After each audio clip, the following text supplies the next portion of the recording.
Of course, if you build a rickety shack outside your house, the first thing you want to do is invite a lot of people to sit in it. If you could show hospitality there, you could show hospitality anywhere. Greetings, hero. It is your friendly neighborhood rabbi, and I'm here today to talk to you about Ushpizin. But before I translate that word or even tell you what language it's in, if you're just finding one of my videos for the first time, you should know that this video is part of a 31 video fall Jewish holiday learning challenge. That was a challenge just to say that. If you want to learn all about Rosh Hashanah, Yom Kippur, Sukkot, all the holidays there in between and leading up to it and maybe shortly thereafter, I invite you to consider clicking on the first link you see in the show notes below. If you do, you will get a downloadable holiday guide, a 2-page paste it on your fridge kind of guide for all the major Jewish holidays and when they are in the calendar year 2018 and 2019. And you'll be hooked up to receive links to 31 videos about the fall Jewish holidays. More about that later, because it's only fair that I explain what the word Ushpizin means and what it has to do with,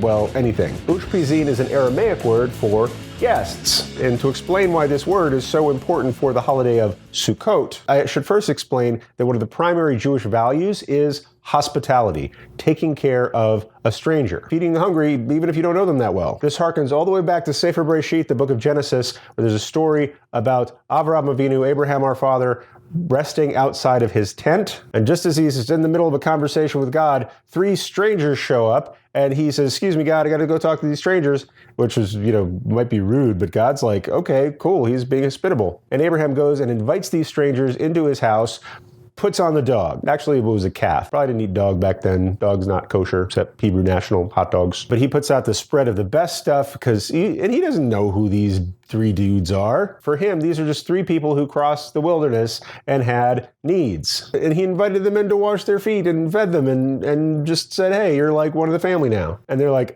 speaking of family, we just didn't bump into you thinking, okay, let's pull off at the next exit because Shmulik here has to go to the bathroom. No, we came to deliver you a message, and that message is that Sarah is going to have a child. P.S. We got to go blow up a couple of cities. That's another video. The key here is that Haknasat Orchim, or welcoming in guests, or hospitality to people, is one of the primary Jewish values, and we know this because even though Abraham was in a conversation with God, and he says, "Oh, look, there's some people coming. I'll talk to you in a minute, God." There's a midrash that said any human king would not put up with that kind of whatever that is. But the King of Kings is not like flesh and blood kings and says, okay, for hospitality, go ahead. That's how important it is. And Sukkot is like our signature holiday for hospitality. Like no Jewish holiday where you're not supposed to be hospitable. It's like folded arms day, Erev go away time. None of that. But for Sukkot especially, because it's a harvest festival,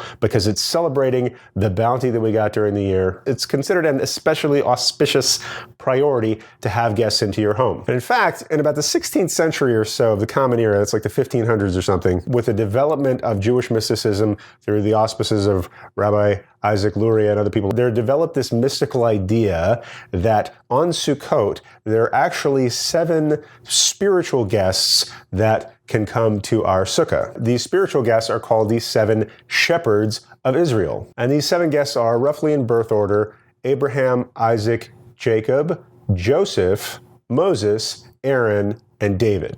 And on each of the 7 nights of Sukkot, all 7 of these guests come, but one comes in first, and that's like his night. And each one represents a different aspect of the divine and a different aspect of our values that we try to endorse. Abraham, for example, represents the value of hospitality, just like that story I told you a couple minutes ago. But even though they each represent a different aspect of the nature of God and a different Jewish value, one thing they all have in common, it's said that when they come to the entrance of your Sukkah, if they notice that the poor and the needy and the stranger are not welcome into your Sukkah, they don't feel welcome either. So each of these 7 shepherds of Israel, each of these big shots of our tradition, want to make sure that your Sukkah and your heart is open to those who need it most. And that's how we can say that the most important mitzvah, the most important commandment or opportunity for holiness for the holiday of Sukkot is Haknasat Orchim, that is hospitality to guests. That's it for this video, hero. Thank you so much for watching. I always enjoy learning with you. Next time we're going to talk about a feature of a couple of Jewish holidays called Chol HaMoed, or the intermediate